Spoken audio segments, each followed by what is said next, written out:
Na reprodução sexuada, envolve a formação de um novo... na reprodução sexuada, né? Envolve a formação de um novo indivíduo a partir da fusão de dois gametas.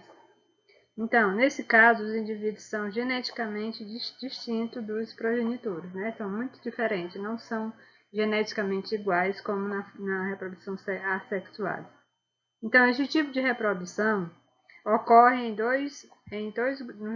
todos os grupos de plantas, na verdade, mas que apresentam, nas que apresentam flores, nas que não apresentam. Então, todos os grupos apresentam esse tipo de reprodução. Nas angiospermas, nas angiospermas, a reprodução começa com a formação da flor, como vocês estão vendo aqui, aqui tem a flor, né? E passa por outras etapas, que vem a polinização. A polinização aqui pode ser feita pelo vento, por insetos, né? Pelas abelhas. Depois vem a fecundação. Quando há a polinização, que é a união do grão de pólen com o estigma da flor, ocorre a formação de semente. Esta semente, de alguma forma, ela vai ser fecundada, e aí vai gerar a formação do fruto, na verdade, e a dispersão da semente deste fruto vai gerar novas sementes, né? Vai gerar novas plantas, e aí começa novamente todo o ciclo reprodutivo das angiospermas de forma sexuada. Bom, pessoal, a formação da flor. Então, as estruturas das flores podem ser divididas em dois conjuntos. Elas estão relacionadas com a reprodução, que é a parte que está mais no superior da flor, e com a proteção, onde está a pétala, as sépalas e os receptáculos, né? Então, a parte reprodutiva são separadas em femininas e masculinas. Então, o estame, a estrutura masculina, é composto pelo filete e da antera. Já a estrutura feminina é o carpelo, formado pelo estigma, estilete e pelo ovário, como vocês estão observando aqui no desenhozinho aqui na imagem, né? Então, o estigma é a estrutura que recebe o grão de pólen, e o estilete liga o estigma ao ovário. E aí é onde contém os óvulos, né? O óvulo ocorre a formação de esporos, e onde está o saco embrionário. Essa estrutura possui uma oosfera e outras duas células haplóides que vão se unir e formar os gametas masculinos, e junto com o feminino, formando a fecundação, né? As estruturas protetoras, como vocês estão vendo aí, as sépalas, cujo conjuntos formam o cálice e as pétalas, né? E juntando todos, forma-se a corola. Essas estruturas vão auxiliar na atração de polinizadores. A beleza de uma flor pode atrair diferentes insetos só pela cor que ela transmite, né?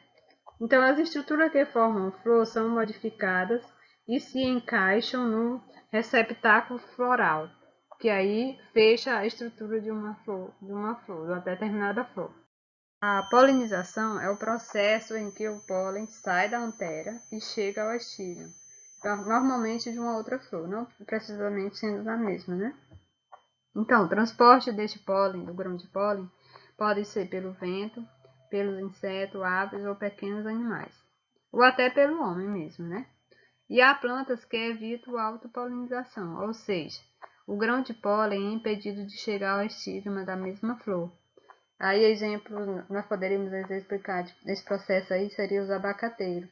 O abacateiro possui plantas com flor só feminina e outras só feminina.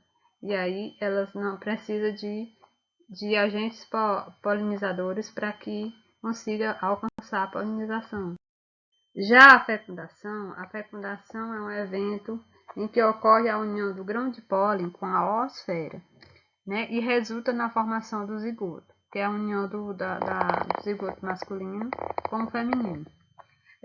Nas angiospermas, a dupla fecundação ocorre quando um dos gametas, tanto masculino, que estão no grão de pólen, se funde com a oosfera e forma o zigoto, enquanto o outro gameta se funde com duas outras células haploides diferente, né, do gametófito feminino e formam o endosperma triploide. Aí nós vivemos a imagem muito ruimzinha da dupla fecundação depois da polinização. E aí a gente pode observar que aí como que ocorre este processo, onde o grão de pólen sai de uma flor, né, isso, do tubo polínico, e vai ao encontro de uma outra flor, e aí se funde com, ocorrerá o gametófito com a fecundação junto com a oosfera. Aí esse processo, os dois juntos formam um núcleo triploide 2M, pois eles se uniram.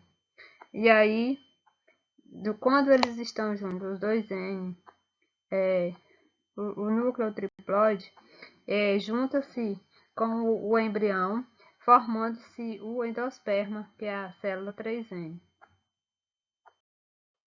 Como que ocorre o processo de formação do fruto, né? Após a fecundação, o cálice e a corola secam e caem.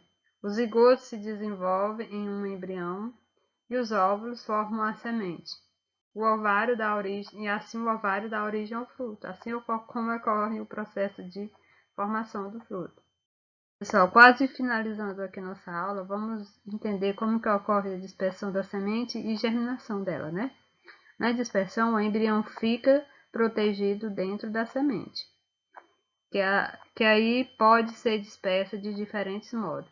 Quando o fruto é comestível, a dispersão é realizada por animais, pelo vento ou pela água. Mas essa dispersão também pode ser realizada pelo vento, pela ajuda de insetos. São várias formas de dispersar as sementes. Já a germinação ocorre quando ela encontra um local com condições favoráveis, de água, oxigênio e temperatura. E aí o desenvolvimento do embrião proporcionará o surgimento de uma nova planta, com suas primeiras folhas fotossintetizantes.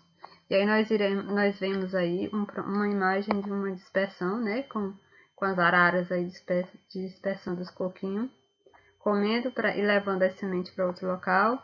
E na germinação, o processo de germinação de uma planta de feijão.